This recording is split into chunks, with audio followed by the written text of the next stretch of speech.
मुझे पता है तू सो नहीं रही है। ये सब नाटक करने की कोई जरूरत नहीं, क्योंकि मैं सब कुछ जान चुका हूँ। तानवी ने जैसे ही यह सब सुना तो वह घबराते हुए बोली, ये सब क्या कह रहे हो? और ऐसा क्या तुम्हें पता चल गया? राक्षस अरे दुष्ट औरत, अरे दुष्ट औरत, पहले तू ये बता, तू किससे मिलकर आई? डरते हुए कहा, किसी से तो नहीं। राक्षस बोला, अच्छा अब मुझसे झूठ बोलेगी? तेरे कपड़ों में लगी मिट्टी बता रही है कि तू कहीं गई थी। अब जल्दी से बता दे कहाँ गई थी, नहीं तो मैं तेरा आना जाना ही बंद करा दूंगा। अब दानवी सोच में पड़ गई कि वह राक्षस को क्या जवाब दे। तभी उसने जल्दी से कहा, मैं तो आपको ही ढूंढने गई थी। सारी रात आपको इस जंगल में ढूंढती रही, मगर आप तो कहीं मिले ही नहीं। तभी वहीं से यह मिट्टी भी लग गई होगी। आप गुस्से में बाहर गए थे तो मुझे चिंता हो रही थी, मगर आप तो मुझ पर शक ही करते रहते हो। दानवी के इतना कहते ही राक्षस का क्रोध भी शांत हो जाता है, मगर राक्षस के साथ जो कुछ भी उस जंगल में हुआ था वह उसे भूल नहीं पा रहा था। वह दानवी से डरते हुए बोला, मुझे लगता है इस जंगल में मुझसे भी बड़ा दानव आ गया है। कहीं ऐसा न हो कि वह हम दोनों को ही निगल जाए, इसलिए मैं कह रहा हूँ कि तू कहीं मत जाना मुझे बिना बताए हुए।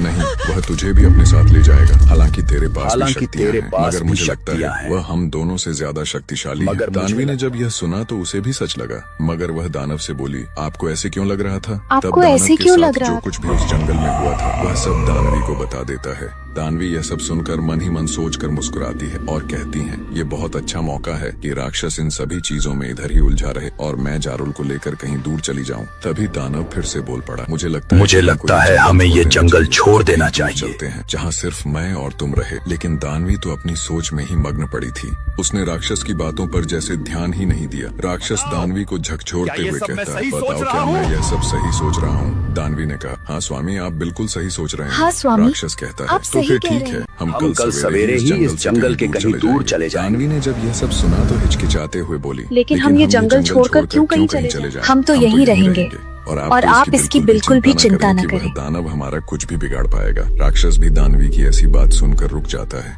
और अपने मन से डर को निकाल देता है। मगर अब वह भूल कर भी उस जंगल में नहीं जाना चाहता था जिसमें जारुल था। लेकिन दानवी ने यह सोच लिया था कि वह जारुल को लेकर इस जंगल से ही चली जाएगी, क्योंकि अब वह दिन दूर नहीं जिस दिन राक्षस जारुल तक पहुंच जाए। और अब तो राक्षस भी उस पर हर समय शक ही करता रहता है। अब दानवी उस दिन का इंतजार करने लगी जिस दिन राक्षस गुफा से बाहर जाए, क्योंकि राक्षस जब से उस जंगल से आया था तब से वह बाहर जाना बंद ही कर दिया था। अब दानवी जो भी बनाती राक्षस उसे प्यार से खा लेता और दिन भर राक्षसी के साथ ही रहता। लेकिन दानवी मन ही मन यह सोचती रहती कि अगर ऐसा ही रहा तो वह जारुल के पास कभी जा ही नहीं पाएगी। उसने एक दिन तरकीब लगाई कि क्यों ना मैं आज से राक्षस को मांस बनाकर खिलाना ही बंद कर दूं। तब तो राक्षस गुफा से बाहर जाएगा ही और मैं उससे यह बोल दूंगी कि तालाब की सारी मछलियां ही नहीं हैं। तब तो वह शिकार करने जंगल जाएगा ही। और यह बात सच भी हुई। अगले दिन सुबह दानवी ने कहा कि देखो ना, अब तो तालाब